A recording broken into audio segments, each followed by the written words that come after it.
오늘 본문을 가지고 심판의 때가 온다, 심판의 때가 온다라는 제목으로 말씀 증거하겠습니다. 예수님께서 십자가에 달리시기 전인 일주일의 행적을 우리는 살펴보고 있습니다. 예수님께서 말씀의 예언을 따라서 이 나귀 새끼를 타고 예루살렘에 입성을 하시고 난 3일째 되는 날짜로 따지면 화요일입니다. 이 날에 성전에서 당시 종교 지도자들과 변론을 하고 계십니다. 그래서 일명 이 날을 우리는 변론의 날이라고 부릅니다. 예루살렘 성전에서 예수님께서 무슨 권위로 성전을 깨끗하게 하시고 또 성전에서 병든 자를 고치시는지에 대한 이들의 물음을 예수님께서 직접 대답하지 않으시고 세 가지의 비유를 통해 그들의 악함을 책망하고 계십니다. 첫 번째 비유는 어제 살펴봤던 두 아들의 비유고요. 두 번째는 오늘 방금 우리가 읽은 포도원 농부 비유입니다. 그리고 세 번째는 내일 묵상 본문에 해당하는 마태복음 22장 1절 14절의 혼인잔치의 비유인 것입니다. 두 번째 포도원 농부 비유에 등장하는 인물들은 상징하는 대상이 있습니다. 33절에 한 집주인은 하나님을 상징하고 농부들은 유대 종교 지도자들과 이스라엘 백성들을 상징합니다. 그리고 34절에 주인의 종들은 선지자들을, 구약의 선지자들을 말하고요. 그리고 37절의 주인의 아들은 바로 예수님을 상징하는 것입니다. 그런데 한 집주인이 포도원을 만들고 거기에 필요한 일체의 장비들을, 시설들을 모두 갖추는 것을 보게 되죠. 안전을 위해서 산 울타리도 치고 즙자는 구유도 팠습니다. 또 주위를 살필 수 있는 높은 망대도 세웠습니다. 이러한 내용은요, 이사야서 55장 1절과 2절의 말씀에 보면, 이사야서 5장 1절 2절에 보면 하나님은 심히 기름진 산에 포도원을 세우고 땅을 기경하고 극산품 포도나무를 심었습니다. 그리고 망대와 또 술투를 팠습니다. 만든 것이죠.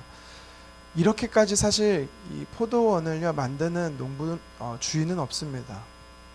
그러니까 무엇을 말하는 거냐면 이 포도원의 주인이요, 포도를 이제 재배하는 가꾸는 농부들을 위해서 최상의 상황들을 만들어주고 있다는 것을 이야기하고 있는 것입니다. 최상의 시설을 갖추놓은 포도원이라는 것이지요.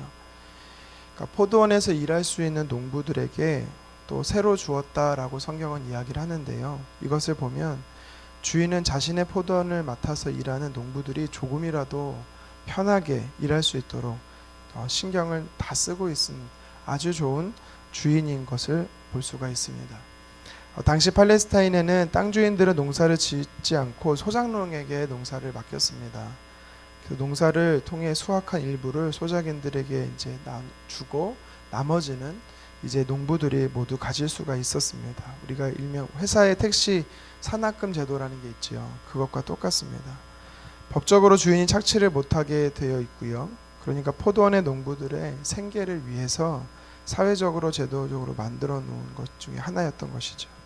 그 해에 기근이 들어서 기근으로 인해 흉년이 들면 주인과 농부는 함께 배고프게 되는 것이고, 그해 풍년이 들면 주인도 넉넉해지게 되지만 이 농부들은 더 많은 것을 가질 수 있기 때문에 풍성해지는 것입니다.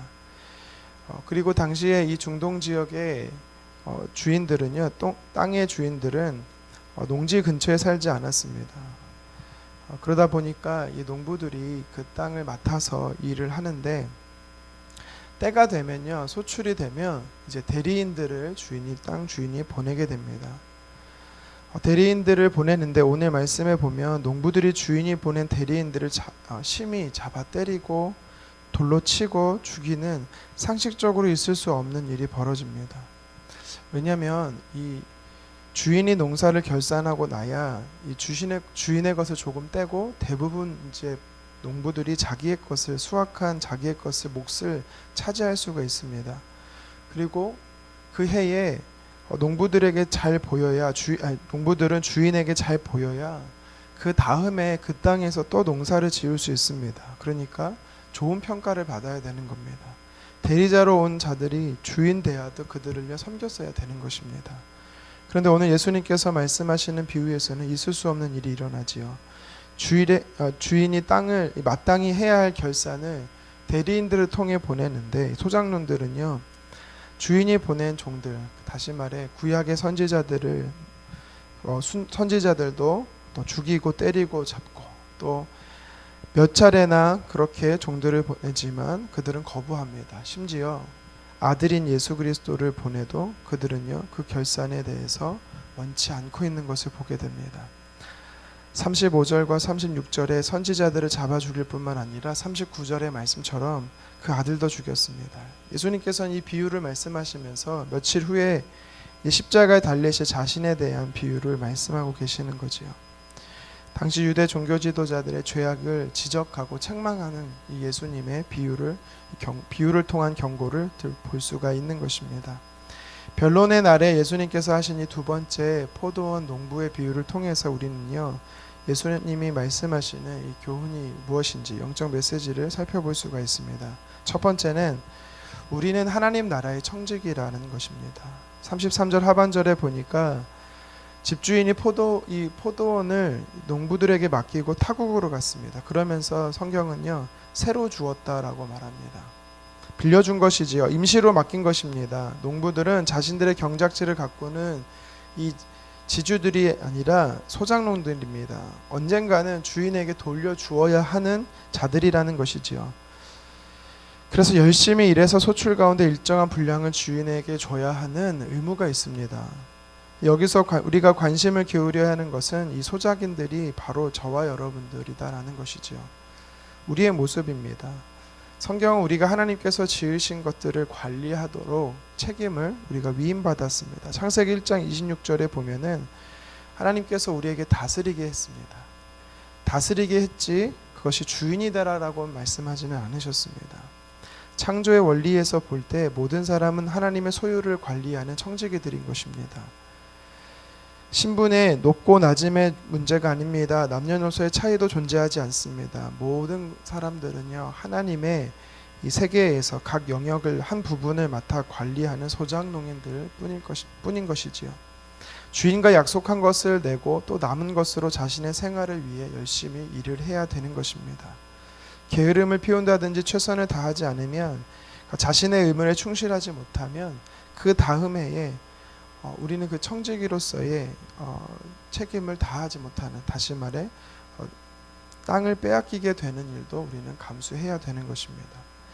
우리에게는요 하나님 맡겨주신 달란트가 있습니다. 우리가 가진 일체의 것들을 내 것이 아니라 하나님의 것이고 다만 이것을 관리하는 청지기일 뿐이죠. 그래서 고린도전서 10장 31절에는요 우리가 먹든지 마시든지 무엇을 하든지 다 하나님의 영광을 위해서 하라라고 말합니다. 소유에 관한 책임이 일시적으로 우리에게 주어졌을 뿐이지, 그래서 그것을 관리하는 것일 뿐이지 절대적으로 내 것인 것처럼 주인의 행사를 하는 것이 아니라는 것입니다. 언제든지 주인이신 하나님께서 임의로 취하실 수 있고 또 다른 사람에게 넘기실 수도 있는 것입니다. 그래서 베드로전서 4장 10절은 은사를 받은 대로 하되 하나님의 여러 가지 은혜를 맡은 선한 청지기 같이 하라라고 이야기하는 것입니다. 어느 날 한 할아버지가 손녀에게 인형을 사주었습니다. 그런데 그 인형은 며칠이 못 돼서 부서지고 말았습니다. 손녀가 인형을 가지고 놀 때 인형의 발을 잡고 머리를 땅바닥 위에 이 내동댕이 치면서 놀았기 때문입니다. 그런 모습을 바라보고 있던 할아버지가 손녀에게 이렇게 말합니다. 애야, 그렇게 하면 안 된다. 그러자 손녀가 또 이렇게 대답합니다. 할아버지, 이건 제 인형이에요. 할아버지가 주신 이상 자기 것에 자기 마음대로 해도 된다라는 이 손녀의 주장이었습니다. 그러자 할아버지는 그 손녀에게 중요한 교훈을 하나 알려줍니다. 할아버지가 너에게 이 인형을 줄 때는 선한 의도로 사용되기를 바라는 의미로 준 것이란다. 이 비유에서, 이 예화에서 우리에게 주는 의미가 있지요. 인형 속에는 할아버지의 선한 의도가 들어있다라는 것입니다. 하나님께서 우리에게 무엇을 맡기실 때는 우리에게 선한 의도를 가지고 그 목적에 따라 주신다라는 것입니다. 그런데 문제는 무엇입니까? 이 소년처럼 우리가 그것이 내 것인 것 마냥 내 마음대로 한다라는 것이 잘못됐다라는 것이지요. 하나님께서 우리들에게 맡겨주신 것에는 하나님이 어떻게 쓰기 원하시는지에 대한 의도가 있습니다. 우리가 그것을 알아야 되는 것입니다. 내게 주신 건강, 물질, 시간, 심지어 내가 일하는 삶의 현장에서도 마찬가지입니다. 하나님께서 내게 주셨다, 이것으로 끝내는 것이 아니라 왜 주셨는지, 왜 이곳에 보내셨는지 목적과 이유를 우리는 분명히 알아야 된다라는 것입니다. 왜요? 우리는 청지기의 사명을 다해야 되기 때문인 것입니다. 이 사실을 기억하면서 오늘 하루도 우리에게 맡겨주신 영역에서 청지기로서 하나님을 기쁘시게 하는 하루 되기 원합니다. 계속해서 오늘 이 말씀, 예수님의 포도원 농부의 비유를 통해 우리에게 주시는 교훈을 한 가지 더 살펴보기 원합니다. 그것은 우리가 하나님 앞에 설 준비를 해야 한다라는 것입니다. 포도원의 주인은 종들을 보내고 농부들이 잡아 죽여도 또 여러 차례 종들을 다시 보냅니다. 그리고 심지어 아들까지도 보내지요. 왜 주인은 계속해서 농부들을 죽일 것을 알면서 대리인들을 보내고 있는 것일까요? 그것은 농부들에게 기회를 주고 있는 것입니다. 왜 기회를 주시는 것입니까? 포도원의 주인이신 하나님께서 농부들인 우리들을 사랑하시기 때문이죠. 요한일서 4장 9절에 자기 백성들의 완악함을 아시면서 하나밖에 없는 그 아들을 내어주신다라고 성경은 말하고 있습니다. 그 이유는 하나님께서 구원하시는 농부들인 백성들이 주님의 마음을 알고 돌이키기 위함인 것입니다. 처음 보낸 종들은 이 농부들이 처음 보낸 종들을 죽인 이 농부들을 괘씸해서 주인이 바로 창칼을 들고 그들의 죄를 물을 수 있습니다.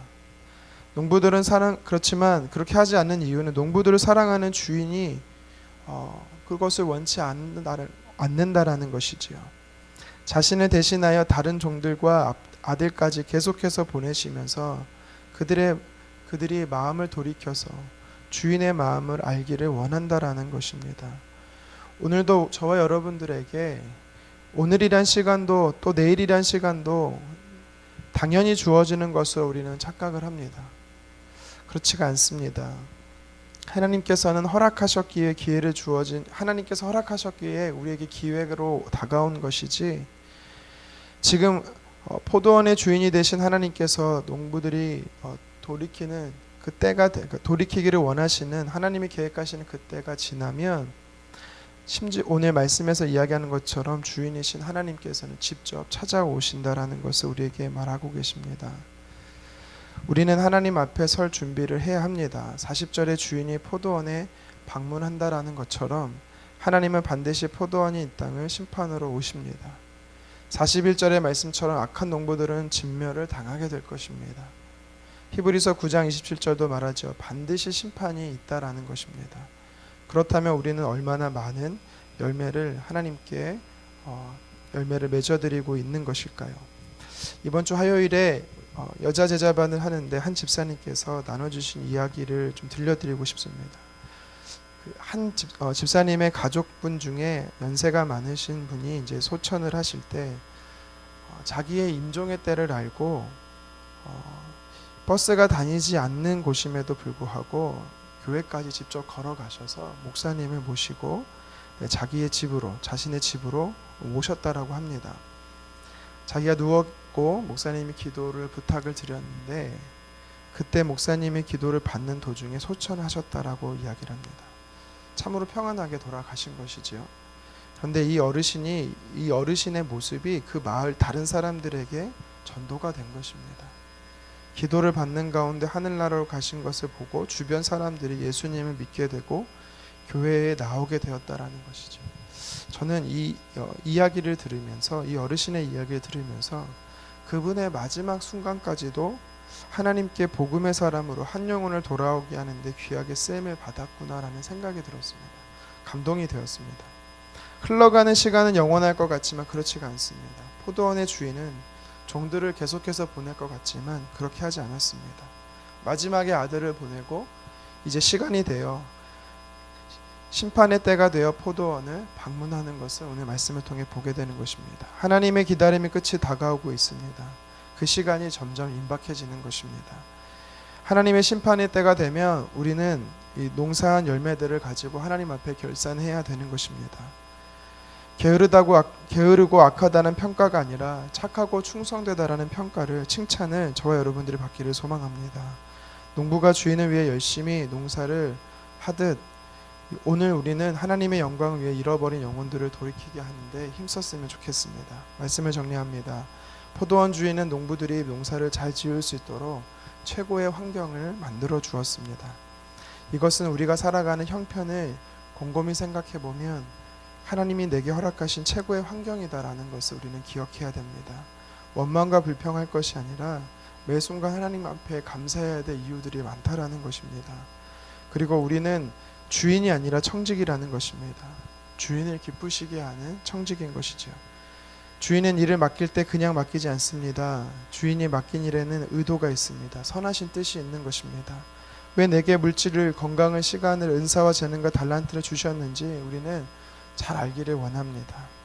그리고 하나님의 심판의 때는 가까이 오고 있습니다. 결산의 때가 온다라는 것이지요. 그때가 언제이든지 우리는 하나님 앞에 당당히 설 수 있도록 오늘 하루에 내게 허락하신 곳에 농사를 잘 짓는 하루 되기를 간절히 소망합니다. 기도하겠습니다.